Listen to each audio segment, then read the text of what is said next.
Hello बच्चों, कैसे हो आप सभी। मैं आशा करता हूं कि आप सभी स्वस्थ हैं, मस्त हैं और आपकी पढ़ाई बहुत ही अच्छे तरीके से चल रही है। प्यारे बच्चों, आज की इस क्लास में मैं आपको पढ़ाने वाला हूं सजीव जगत की विविधता यानी कि डायवर्सिटी इन लिविंग ऑर्गेनिज्म का पार्ट 2। इस पार्ट 2 में हम क्या देखेंगे? इस पार्ट 2 के अंदर हम आपको बताएंगे सजीव के लक्षण के बारे में, यानी कि हम बताने वाले हैं कैरेक्टरिस्टिक्स ऑफ लिविंग ऑर्गेनिज्म के बारे में बताएंगे। इसके पहले मैंने बताया था कि ये आपका सजीव जगत क्या होता है, इसके अंदर क्या क्या चीजें होती हैं, उनके बारे में बताया था। तो इस क्लास में क्या बात करेंगे? हम कैरेक्टरिस्टिक्स ऑफ लिविंग ऑर्गेनिज्म की बात करेंगे। तो सबसे पहले हम अपने हेडिंग को डालते हैं और फिर समझते हैं एक एक पॉइंट को। कैरेक्टरिस्टिक्स ऑफ लिविंग ऑर्गेनिज्म, यानी कि हम बात कर रहे हैं सजीव के लक्षण। तो अगर हम बात करते हैं सजीव के लक्षण की, तो आप में से बहुत सारे ऐसे लोग भी हैं जिन्हें सजीव के लक्षण बखूबी पता है, अच्छे से पता है, लेकिन कुछ लोग ऐसे भी हैं जिनको सजीव के लक्षण में थोड़ी सी कंफ्यूजन है। क्या क्या पॉइंट वो लिखें, वो तो बता तो लेते हैं, लेकिन पॉइंट जब लिखने की बारी आती है तो क्या लिखे, माइंड में नहीं आता। लेकिन अगर हम बात करते हैं तो यहां से आपको एक या दो एमसीक्यू क्वेश्चन मिलेंगे जो काफी जोरदार होंगे। जैसे अगर हम बात करते हैं तो सजीव के लक्षण में सबसे पहले आती है वृद्धि, यानी कि हम बात करते हैं ग्रोथ की। ठीक है, सजीव के लक्षण की अगर हम बात करते हैं तो कुछ पॉइंट्स मैं आपको लिख रहा हूं, वो पॉइंट्स मैं आपको बारी बारी से समझाऊंगा। नंबर 1 पर अगर हम बात करते हैं तो वृद्धि, जिसको हम कहते हैं ग्रोथ। ठीक है, उसके बाद अगर हम बात करते हैं नंबर 2 पर, तो नंबर 2 पर वृद्धि के बाद आपका आ जाता है जनन। ठीक है, जनन जिसको हम कहते हैं रिप्रोडक्शन। रिप्रोडक्शन, इस रिप्रोडक्शन के बारे में बताएंगे हम आपको। ठीक है, उसके बाद नंबर 3 पर अगर हम बात करते हैं तो तीसरा कैरेक्टर क्या हो जाएगा इसका? तीसरा कैरेक्टर हो जाएगा आपका उपापचय, यानी कि अगर हम बात करते हैं मेटाबॉलिज्म। ठीक है, उपापचय यानी कि हम बात करते हैं ये हो जाएगा मेटाबॉलिज्म। कुल 6-7 पॉइंट मैं आपको बताऊंगा जो काफी ज्यादा हेल्प करेगा आपको एमसीक्यू क्वेश्चन बनाने में। यहां से मैं आपको जब बताऊंगा तो आपको अच्छे से समझ में आ जाएगा। उसके बाद अगर हम बात करते हैं संवेदनशीलता एवं अनुकूलनशीलता की बात करते हैं, यानी कि हम बात करते हैं सेंसिटिविटी एंड एडाप्टेशन की बात करते हैं। ठीक है, तो आपका चौथा पॉइंट क्या हो जाएगा? संवेदनशीलता। संवेदनशीलता एवं अनुकूलनशीलता, यानी कि हम बात करते हैं sensitivity and adaptation. Sensitivity and adaptation. 5वें नंबर पर अगर हम बात करते हैं बेटा, तो 5वें नंबर पर आपका आ जाएगा कोशिकीय संगठन, यानी कि हम बात करते हैं सेल ऑर्गेनाइजेशन की। ठीक है, कोशिकीय संगठन, कोशिकीय संगठन, सेल ऑर्गेनाइजेशन। ठीक, छठे नंबर पर अगर हम बात करते हैं तो छठे नंबर पर आकृति एवं आकार। क्या आता है? आकृति एवं आकार एवं आकार, यानी कि हम बात करते हैं शेप एंड साइज।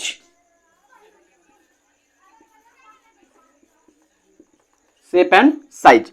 उसके बाद अगर हम बात करते हैं 7वें नंबर पर, तो 7वें नंबर पर आ जाता है अन्य जैविक प्रक्रियाएं, यानी कि कुछ हम अदर बायोलॉजिकल प्रोसेस की बात करेंगे। वहां पर जैसे हम बात करते हैं उत्सर्जन की, न्यूट्रिशन की, एक्सक्रीशन की, लोकोमोशन की बात करते हैं। ठीक है, तो अगर हम बात करते हैं 7वें नंबर पर क्या आ जाएगा? अन्य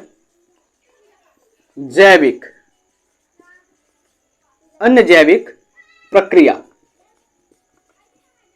यानी कि other biological process. Other biological process की बात करते हैं। तो ये 7 पॉइंट है, इस 7 पॉइंट को मैं आपको बारी बारी से एक्सप्लेन करूंगा और हो सकेगा नहीं, मैं कंफर्म करता हूं कि आपको मैं इनसे रिलेटेड एमसीक्यू क्वेश्चंस भी बताऊंगा। ठीक है, चलिए सबसे नंबर 1 पर अगर हम बात करते हैं तो वृद्धि, यानी कि ग्रोथ क्या होती है, व्हाट इज द ग्रोथ। अगर हम जहां पर ग्रोथ शब्द का यूज करते हैं, ठीक है, वृद्धि शब्द का यूज करते हैं, थोड़ा सा बड़ा लिखें, वृद्धि, यानी कि हम ग्रोथ शब्द का यूज करते हैं, तो ग्रोथ जो होता है वो रिप्रेजेंट करता है किसी भी ऑर्गेनिज्म के साइज में इंक्रीजमेंट हो जाए और उसके वेट में इंक्रीजमेंट हो जाए। यानी कि हम बात करते हैं ग्रोथ जो होता है वो बताता है जीवों के शरीर का भार और उनके आकार में बढ़ोतरी को, उनके संख्या में बढ़ोतरी को ये बताता है ग्रोथ। ठीक है, तो अगर हम बात करते हैं जीवों के भार, आकार एवं संख्या की बढ़ोतरी वृद्धि कहलाती है। ठीक है, क्या कहेंगे हम, जीवों के भार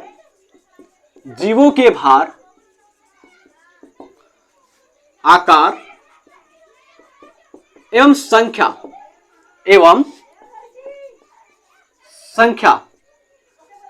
में बढ़ोतरी को वृद्धि कहते हैं, बात समझ में आई, ध्यान रखिएगा। अब अगर हम बात करते हैं इसको कैसे इंग्लिश में करेंगे, the growth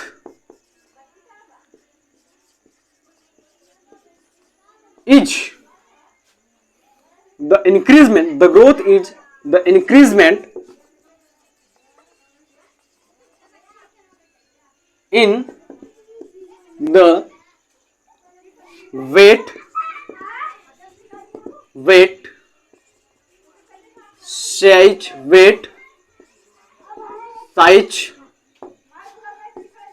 and number of organism।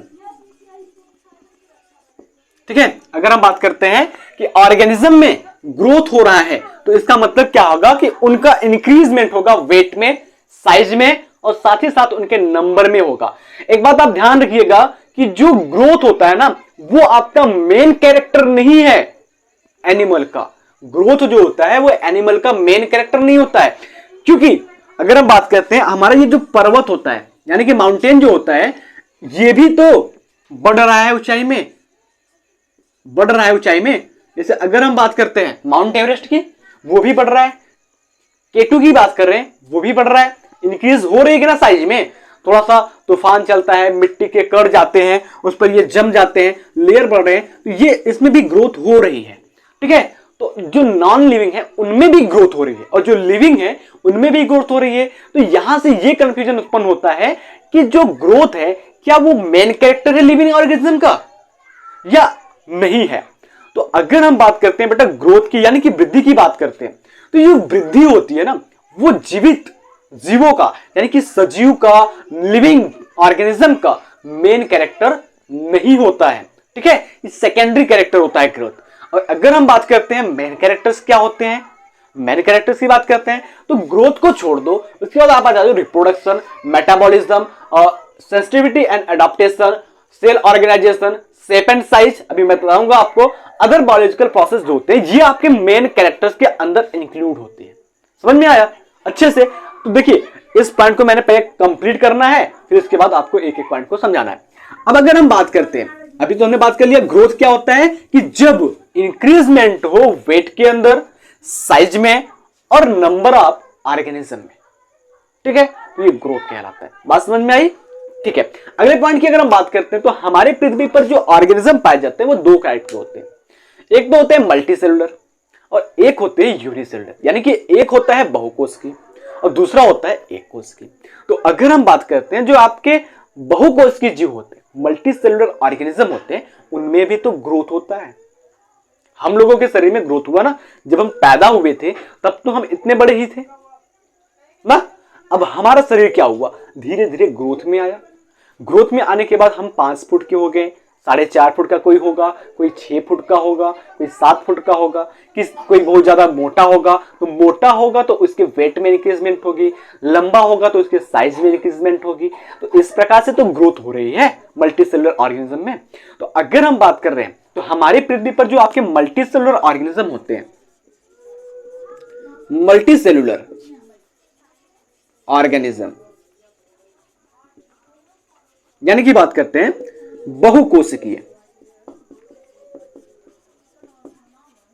बहुकोशिकीय जीव, बहुकोशिकीय जीव की बेटा बात करते हैं तो बहुकोशिकीय जीव में दो प्रकार के जीव आते हैं।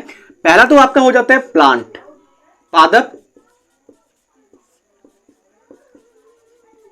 प्लांट्स हो जाते हैं, और दूसरा जो होता है वो आपका हो जाता है आपका यहां पर जंतु, यानी कि बात करते हैं एनिमल हो जाता है, एनिमल्स हो जाते हैं। तो अब बात ये आती है कि जो प्लांट होते हैं और जो एनिमल होते हैं इनमें ग्रोथ कैसे होता है, कैसे इनमें विकास होता है, यानी कि कैसे ये अपने साइज को बड़ा करते हैं, ये बात आती है। तो अगर हम बात करते हैं ग्रोथ कैसे होता है, तो इन दोनों के अंदर, चाहे वो प्लांट हो चाहे वो एनिमल हो, दोनों के अंदर जो ग्रोथ होता है वो होता है by the process of cell division. यानी कि अगर हम बात करते हैं इन दोनों में जो ग्रोथ होता है वो कैसे होता है, तो ग्रोथ होता है सेल डिवीजन के थ्रू, यानी कि कोशिका विभाजन के दौरान होता है। समझ में आया ग्रोथ कैसा होता है? तो प्लांट में भी सेल डिवीजन होता है, एनिमल में भी सेल डिवीजन होता है, जिससे यहां पर ग्रोथ होता है, कोशिका विभाजन से वृद्धि होती है। लेकिन बात यह आती है, तो क्या जानवर जो होते हैं वो हमेशा ग्रोथ स्टेज में रहते हैं या उनका कोई लिमिटेशन होता है? जो प्लांट होते हैं वो ग्रोथ क्या पूरे लाइफ लॉन्ग टाइम करते हैं या उनमें भी कोई लिमिटेशन होता है? तो देखिए क्लियर मैं आपको ये कर दूं कि जो एनिमल होते हैं जैसे ह्यूमन बींग्स हो गया, तो इनके शरीर की जो साइज होती है ना, साइज, लंबाई, उनमें जो ग्रोथ होता है वो एक प्रॉपर टाइम तक होता है, लॉन्ग लाइफ लॉन्ग टाइम तक नहीं होता, एक प्रॉपर टाइम तक होता है, एक निश्चित समय तक होता है। उसके बाद शरीर की लंबाई बढ़ना बंद हो जाती है। जैसे अगर हम बात करते हैं इंसानों की, तो ऐसा माना गया है कि जो इंसान है वो 22 से 24 साल तक उसकी हाइट में इंक्रीज होता है। ठीक है, 0 ईयर से लेकर के 22 या 24 साल तक के उसके शरीर में ग्रोथ होता है, वो लंबाई में वृद्धि करता है। लेकिन उसके बाद क्या होता है, लंबाई में वृद्धि नहीं होता, उसके ग्रोथ उसकी थोड़ा सा रुक जाती है। लेकिन अगर हम बात करते हैं प्लांट की, पौधों की बात करते हैं, तो पौधों में जो वृद्धि होती है वो लाइफ लॉन्ग टाइम के लिए होती है, असीमित समय के लिए वृद्धि होती है। ठीक है, ये कंफर्म हो गया। सभी भाग में, प्लांट के सभी पार्ट में जो ग्रोथ होती है वो लाइफ लॉन्ग टाइम के लिए होती है, मतलब जब तक वो जिंदा रहेगा तब तक उसमें ग्रोथ होती रहेगी, थोड़ी ही होगी लेकिन होगी। अगर इंसानों की बात करते हैं तो इंसानों में भी कुछ ऑर्गन ऐसे हैं, जैसे अगर हम बात करते हैं बाल और नाखून, तो इसमें जो ग्रोथ होती है, इसमें जो ग्रोथ होती है वो जीवन पर्यंत होती है, लाइफ लॉन्ग टाइम तक होती है। किसमें? नाखून और बाल में। किसके? इंसान के। इनमें ग्रोथ क्या होती है? लाइफ लॉन्ग टाइम तक होती है। बात समझ में आई? उसके बाद अगर हम बात करते हैं एक कोशिकीय जीव की, यानी कि यूनिसेलुलर ऑर्गेनिज्म बात करते हैं, तो इसमें वृद्धि कोशिका विभाजन द्वारा होती है। इसमें भी वृद्धि कैसे होती है? कोशिका विभाजन द्वारा होती है, जिसे सूक्ष्म जीव की सूक्ष्मदर्शी की सहायता से देखा गया है, माइक्रोस्कोप के हेल्प से देखा जा सकता है। ठीक है, इतनी बात आप याद रखना कि जो आपके मल्टी सेलुलर होते हैं और जो आपके यूनिसेलुलर होते हैं, दोनों के अंदर जो ग्रोथ होती है वो सेल डिवीजन के थ्रू होती है। अब आप कहेंगे सर जी, जो यूनिसेलुलर ऑर्गेनिज्म है वो तो केवल और केवल एक ही कोशिका के होते हैं, तो उसमें सेल डिवीजन होता है तो उनकी संख्या नहीं बढ़ जाएगी, उनकी संख्या, सेल की संख्या बढ़ जाएगी तो वो मल्टी सेलुलर में आ जाएंगे? नहीं। अब हम बात करते हैं, देखो अगर हम बात करते हैं जो यूनिसेलुलर ऑर्गेनिज्म होते हैं, यूनिसेलुलर ऑर्गेनिज्म की बात करते हैं, एक कोशिकीय जीव, एक कोशिकीय जीव की हम बात करते हैं, तो इसमें भी सेल डिवीजन होता है, कोशिका विभाजन होता है, और कोशिका विभाजन से इनमें वृद्धि होती है। तो अभी आपने ऊपर नोटिस किया होगा कि संख्या में बढ़ोतरी होती है। तो अगर हम बात करते हैं जो यूनिसेलुलर ऑर्गेनिज्म होते हैं उनमें सेल डिवीजन होता है, तो उस ऑर्गेनिज्म की संख्या जो होती है वो बढ़ती है। बात समझ में आई? तो ये होता है ग्रोथ प्रॉपर। अगर कोई आपसे क्वेश्चन पूछता है कि कौन सा सजीव का प्रमुख लक्षण नहीं है, या दिए गए विकल्प में कौन सा सजीव का प्रमुख लक्षण नहीं है, which is not the main characters of living organism, तो सीधा आंसर ये हो जाएगा कि growth is not main character of living organism, it is the secondary character of living organism. ये द्वितीयक लक्षण होता है सजीवों का। समझ में आया? तो आप इसको नोट कर लीजिए। फिर उसके बाद हम दूसरे नंबर पर अगर हम बात करते हैं जनन यानी कि रिप्रोडक्शन की बात करते हैं, तो रिप्रोडक्शन क्या होता है भाई? आपको तो रिप्रोडक्शन पता ही होगा, क्लास 10th में पढ़ करके आ रहे हैं। तो फिर भी मैं आपको अगर ये कैरेक्टरिस्टिक पढ़ रहे हैं तो यहां पर हम तो बताएंगे ही कि रिप्रोडक्शन क्या होता है, आपको अच्छे से पता है। देखिए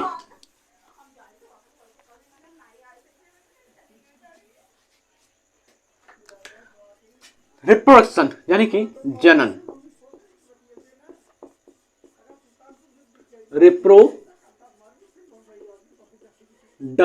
रिप्रोडक्शन की बात करते हैं तो यहां पर मैं आपको थोड़ा सा टाइम लेकर के समझाऊं, अच्छे से समझ में आएगा। तो जैसे कि मैं बताता हूं आपको कि रिप्रोडक्शन जो होता है वो दो सबसे मिलकर के बना हुआ है, री प्लस प्रोडक्शन। री प्लस प्रोडक्शन, री का मतलब होता है वापस से, प्रोडक्शन का मतलब होता है उत्पादन। यानी कि अगर हम बात करते हैं कोई जीव है, कोई ऑर्गेनिज्म है, वो अपने जैसा ही संतान बना रहा है, अपने जैसे ही प्रोडक्ट का निर्माण कर रहा है, उसे ही रिप्रोडक्शन कहते हैं। यानी कि बात कर रहे हैं तो अपने जैसे संतान उत्पन्न करने की क्षमता रिप्रोडक्शन कहलाती है। ठीक है, हम कहेंगे क्या? अपने जैसे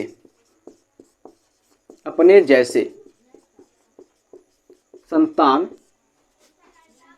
उत्पन्न करने की क्षमता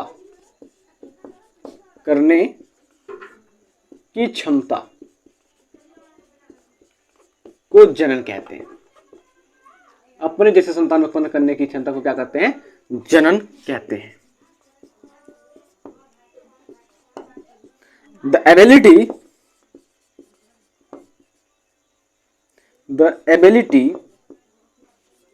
to reproduce या to produce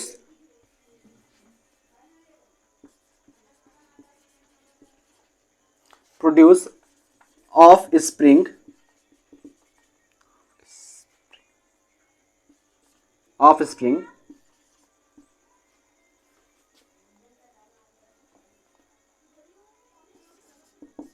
like themselves।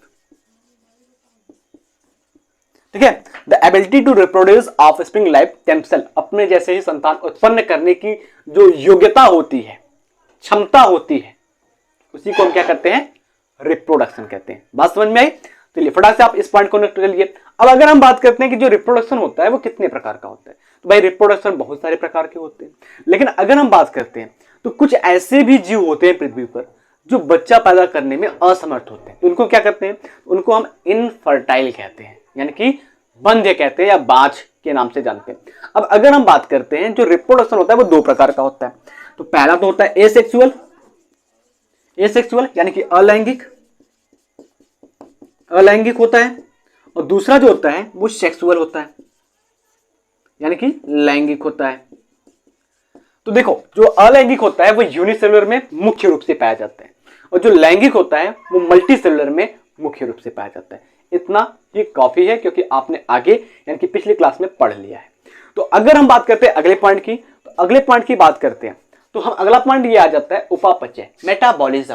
तो इसको मैं वैसे ही समझा देता हूं मेटाबॉलिज्म क्या होता है। जैसे देखकर हम बात करते हैं मेटाबॉलिज्म में हम भोजन खाते हैं, खाना खाते हैं, उसका पाचन होता है, डाइजेशन होता है, मैक्रोमॉलिक्यूल्स क्या होते हैं? माइक्रोमॉलिक्यूल्स में टूट जाते हैं।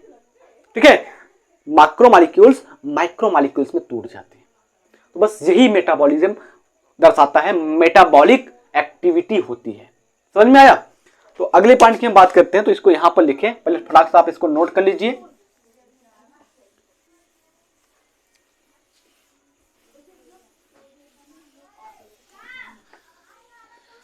बात करते हैं हम मेटाबॉलिज्म की,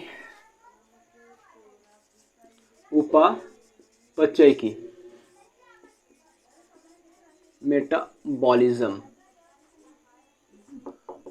की बात करते हैं। देखिए तो अगर हम बात करते हैं सभी जीवों में क्या होती है? अपने जीवन चलाने की योग्यता होती है।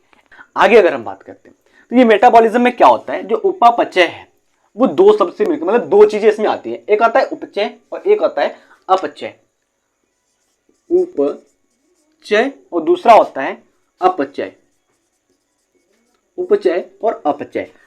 उपचय की बात करते हैं तो यहां पर आता है आपका एनाबॉलिज्म, इसको कहते हैं एनाबॉलिज्म।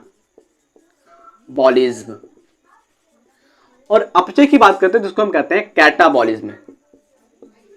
कैटाबॉलिज्म। देखिए अगर हम बात करते हैं एनाबॉलिज्म में क्या होता है, एनाबॉलिज्म में सिंपल सी प्रोसेस ये है कि मान लीजिए फोटोसिंथेसिस हो रहा है,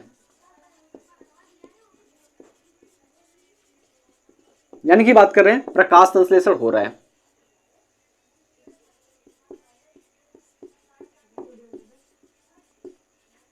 प्रकाश संश्लेषण हो रहा है तो प्रकाश संश्लेषण के दौरान क्या करते हैं, पौधे अपना भोजन बनाते हैं। कैसे वो करते हैं, कार्बन डाइऑक्साइड का यूज करते हैं, पानी का यूज करते हैं, और सूर्य की उपस्थिति, सूर्य के प्रकाश की उपस्थिति में क्या करते हैं, वो ग्लूकोज का निर्माण करते हैं।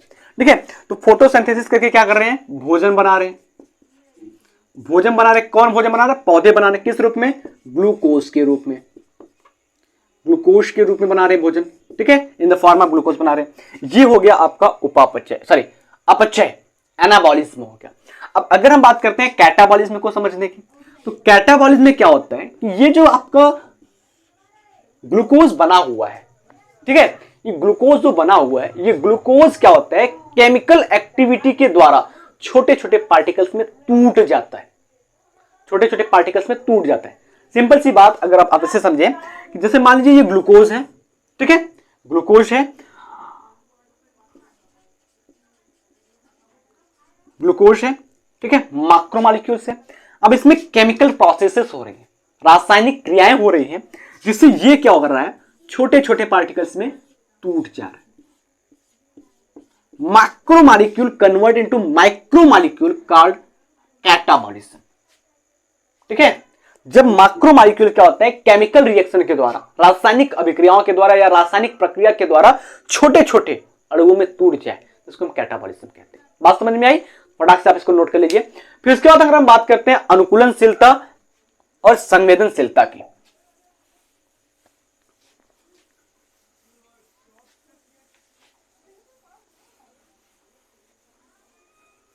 अनुकूलनशीलता और संवेदनशीलता की बात करते हैं। देखिए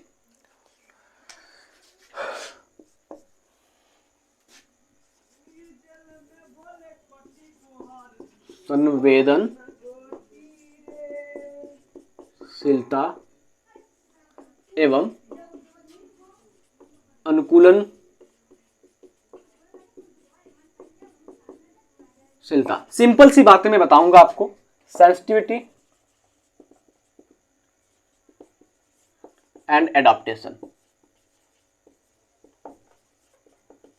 सेंसिटिविटी एंड एडाप्टेशन की बात करते हैं। देखिए सबसे पहले अगर हम बात करते हैं संवेदनशीलता की, सेंसिटिविटी क्या होती है, जो एनवायरनमेंट पे चेंजेस हो रही है, वातावरण में जो परिवर्तन हो रही है, उनका अनुभव होना या महसूस होना, वही आपकी संवेदनशीलता कहलाती है।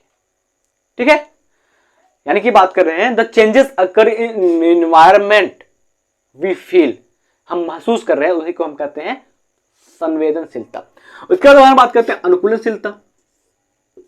अनुकूलनशीलता की बात करते हैं जिसको एडाप्टेशन कहते हैं, यानी कि जो मौसम परिवर्तन हो गया, उस मौसम के हिसाब से, उस वेदर के हिसाब से खुद को ढाल लेना, वही क्या कहलाती है, हमारी एडाप्टेशन कहलाती है। जैसे अगर हम बात कर रहे हैं ठंडी थी, गर्मी आ रही है, तो अब क्या करेंगे, हम गर्मी में खुद को ढाल लेंगे, यहां गर्मी भी हमारा शरीर सह ले। ठंडी आई, हम भी क्या करें, ठंडी में अपने शरीर को, अपने इम्यून सिस्टम को ढालने की कोशिश कर रहे हैं। अब ऐसे में क्या होता है, जो इंसान ठंडी को सह लेगा तो वो क्या किया, ठंडी के प्रति अनुकूलनशील हो गया, एडाप्टेड हो गया, उसके अंदर एडाप्टेशन आ गई, वो ठंडी को धारण कर लिया। और जो नहीं कर पाया वो क्या हो गया, भगवान को प्यारा हो गया। समझ में आया। अगले पॉइंट की हम बात करते हैं। अगला पॉइंट क्या होता है, कोशिकीय संगठन, यानी कि सेल ऑर्गेनाइजेशन।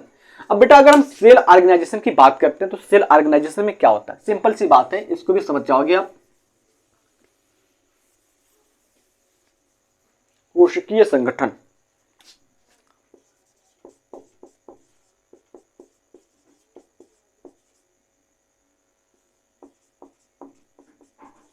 कोशिकीय संगठन, सेल ऑर्गेनाइजेशन।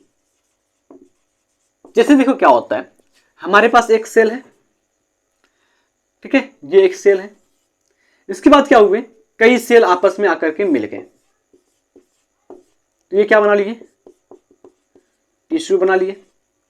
उसके बाद क्या किए, कई टिश्यू आपस में आकर के मिल गए, टिश्यू आकर के क्या कर लिए, ऑर्गन बना लिए। ऑर्गन क्या हुए, आपस में आकर के ऑर्गन सिस्टम बना लिए, ऑर्गन सिस्टम बना लिए।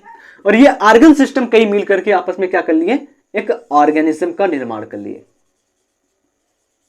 ऑर्गेनिज्म का निर्माण कर लिए। मतलब क्या है, एक कोशिका थी, उसी प्रकार के ढेर सारे कोशिका मिले, ऊतक बना, ढेर सारे ऊतक मिले, अंग बना, ढेर सारे अंग मिले तो अंग तंत्र बना, और ढेर सारे अंग तंत्र मिलकर के एक सजीव का निर्माण हो गया। जैसे अगर हम बात करते हैं तो हमारे शरीर में क्या है, अंग की बात करते हैं तो ढेर सारे अंग है ना।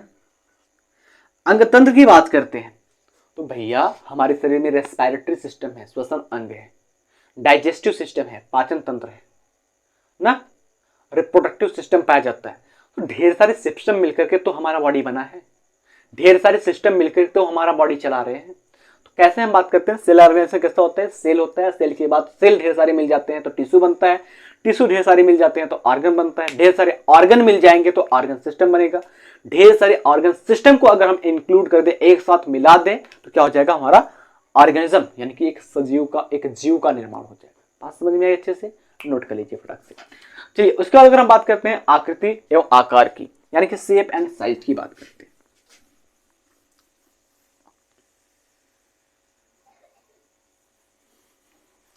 शेप एंड साइज की अगर हम बात करते हैं तो अगर हम बात करते हैं किसी भी जीव के लक्षण में हम शेप और साइज को बात करते हैं तो उसको मार्फोलॉजी कहते हैं। क्या कहते हैं, मार्फोलॉजी कहते हैं।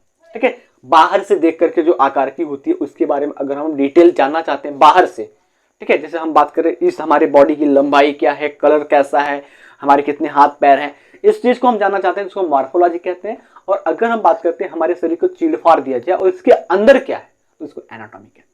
ठीक है, अब अगर हम बात करते हैं आकार एवं आकृति की,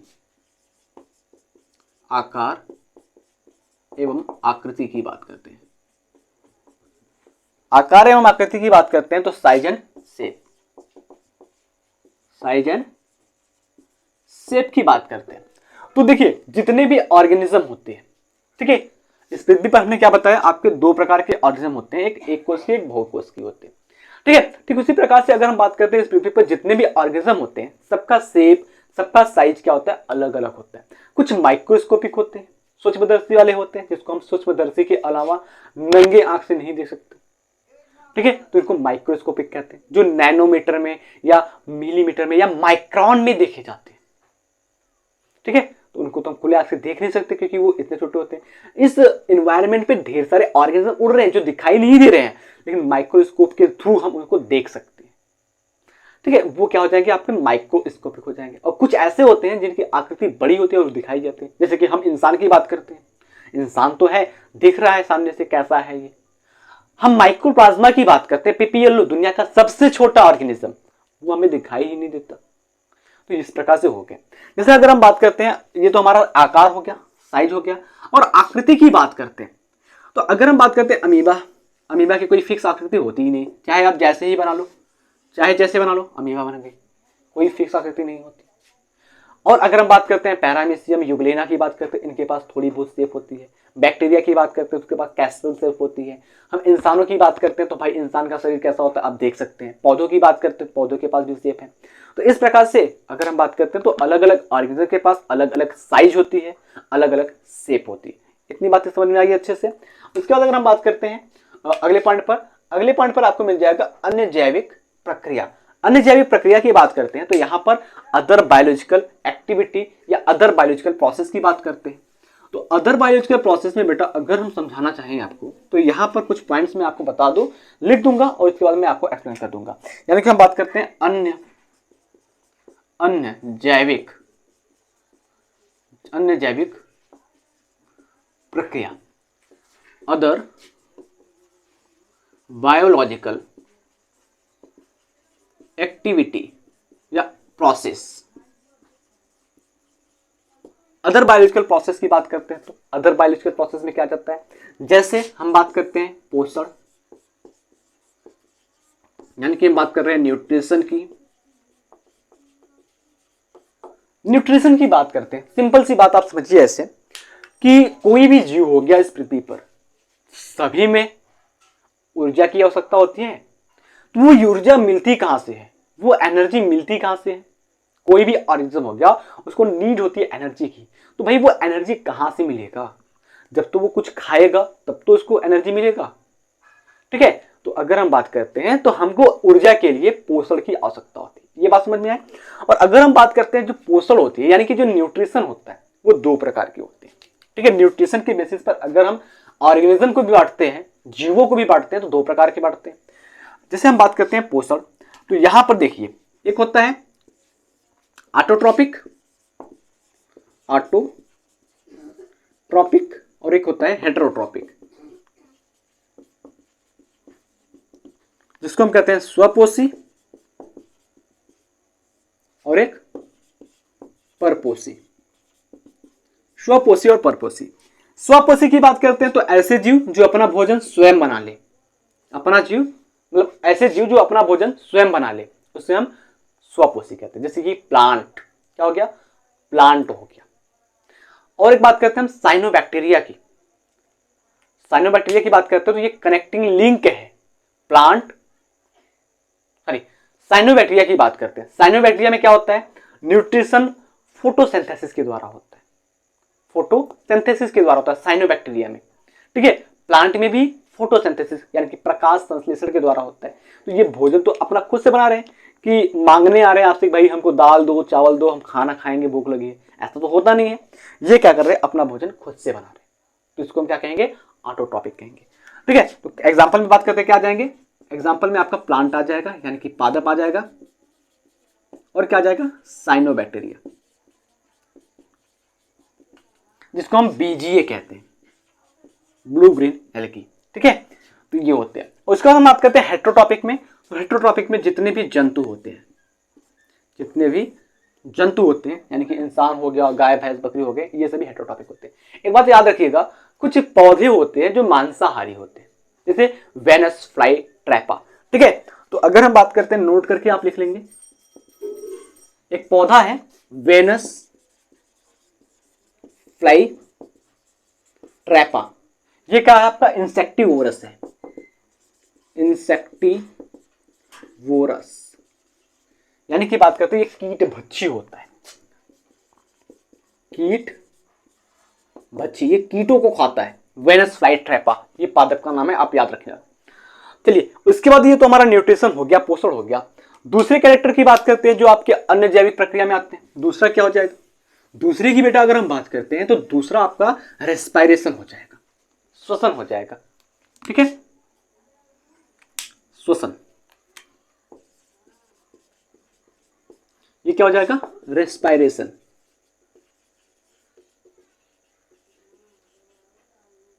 रेस्पायरेशन क्या होता है भाई, ये दर्शाता है गैस के एक्सचेंज को। रेस्पायरेशन क्या करता है, गैसों के एक्सचेंज को दर्शाता है। यानी कि इंसानों में बात करते हैं तो इंसान में क्या करते हैं, जैसे सपोज दैट ये कोई इंसान है, इंसान की बॉडी है, तो इसमें क्या होगा, ऑक्सीजन अंदर जाएगा और कार्बन डाइऑक्साइड क्या होगा, बाहर आ जाएगा। ठीक है, ये गैसेस एक्सचेंज को दर्शाता है रेस्पिरेशन। और प्लांट में क्या होता है, एकदम सेम उल्टा होता है। ठीक है, प्लांट में क्या होता है बेटा, प्लांट में एकदम उल्टा होता है। प्लांट में क्या होता है, कार्बन डाइऑक्साइड अंदर जाता है और ऑक्सीजन क्या होता है, बाहर आता है। कार्बन डाइऑक्साइड अंदर जाता है और ऑक्सीजन क्या आता है, बाहर आता है। तो ये प्लांट में रेस्पिरेशन हो गया। अब अगर हम बात करते हैं रेस्पिरेशन के बेसिस पर ऑर्गेनिज्म की, तो रेस्पिरेशन के आधार पर, श्वसन के आधार पर जो जीव होते हैं वो दो प्रकार के होते हैं। कौन कौन से, एक होते हैं आपके आक्सीकारी, जिसको हम कहते हैं एरोबिक। ठीक है, श्वसन जो होता है वो दो प्रकार का, एक एरोबिक और दूसरा एनएरोबिक होता है। तो अगर हम बात करते हैं एरोबिक की, तो ऐसे जीव जो ऑक्सीजन के उपस्थिति में रेस्पिरेशन करते हैं उसको हम एरोबिक कहते हैं।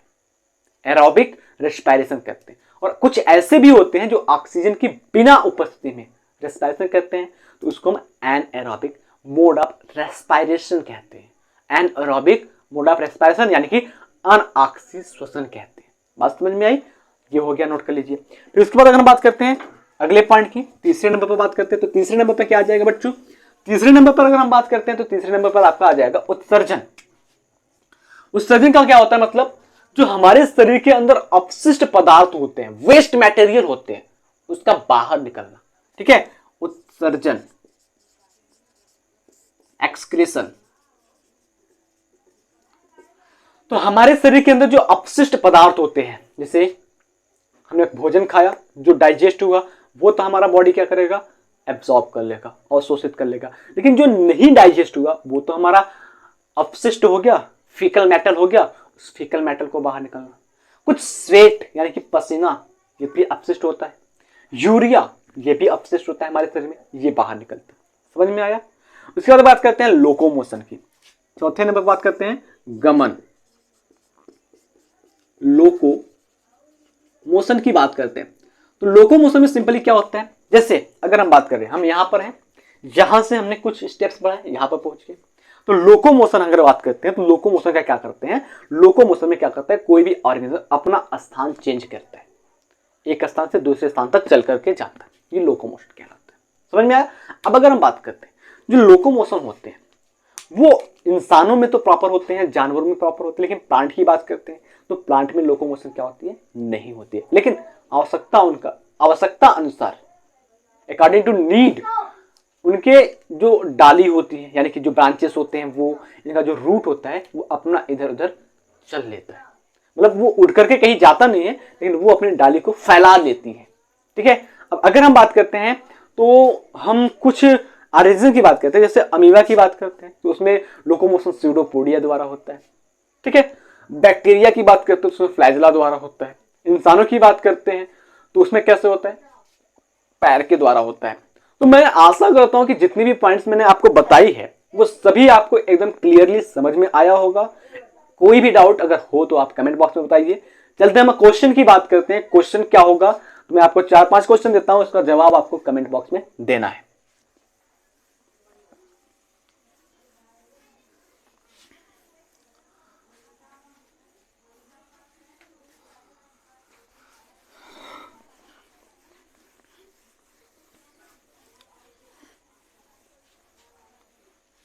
चलिए क्वेश्चन नंबर 1 की बात करते हैं। क्वेश्चन नंबर 1 की बात करते हैं तो क्वेश्चन नंबर 1 में आपका ये आता है कि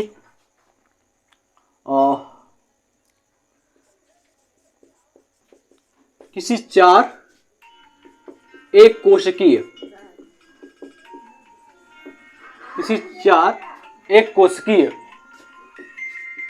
जीव का नाम, किसी 4 एक कोशिकीय जीव का नाम बताना है। ठीक है, यानी कि बात करता है नाम लिखिए। Right the name of any 4 unicellular organism.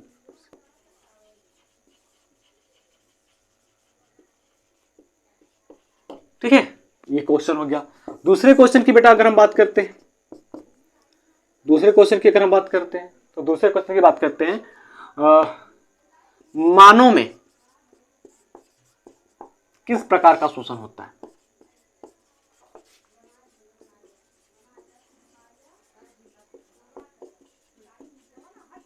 Oxy या anoxy? Which type of respiration,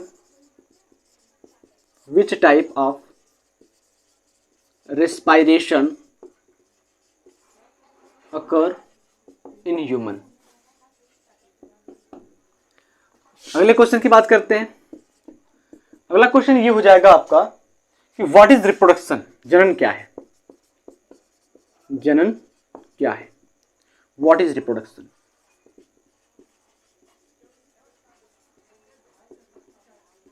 थोड़ा सा ये थियरेटिकल वाला है।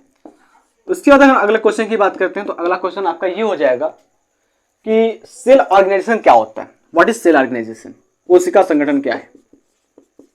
कोशिका संगठन क्या है? What is cell organisation? What is cell organisation? ठीक है, तो मैं आशा करता हूं कि इन सभी प्रश्नों का उत्तर आप जानते होंगे और जरूर से जरूर आप कमेंट बॉक्स में बताएंगे। आपसे एक रिक्वेस्ट है कि आप इस क्लास को अपने दोस्तों के साथ ज्यादा से ज्यादा शेयर कीजिए ताकि वो भी पढ़ाई कर सकें और आपके साथ कंपीट कर सकें। मिलते हैं आपसे अगले क्लास में, तब तक के लिए जय हिंद, जय भारत। बने रहिए हमारे साथ बायोलॉजी पढ़ने के लिए।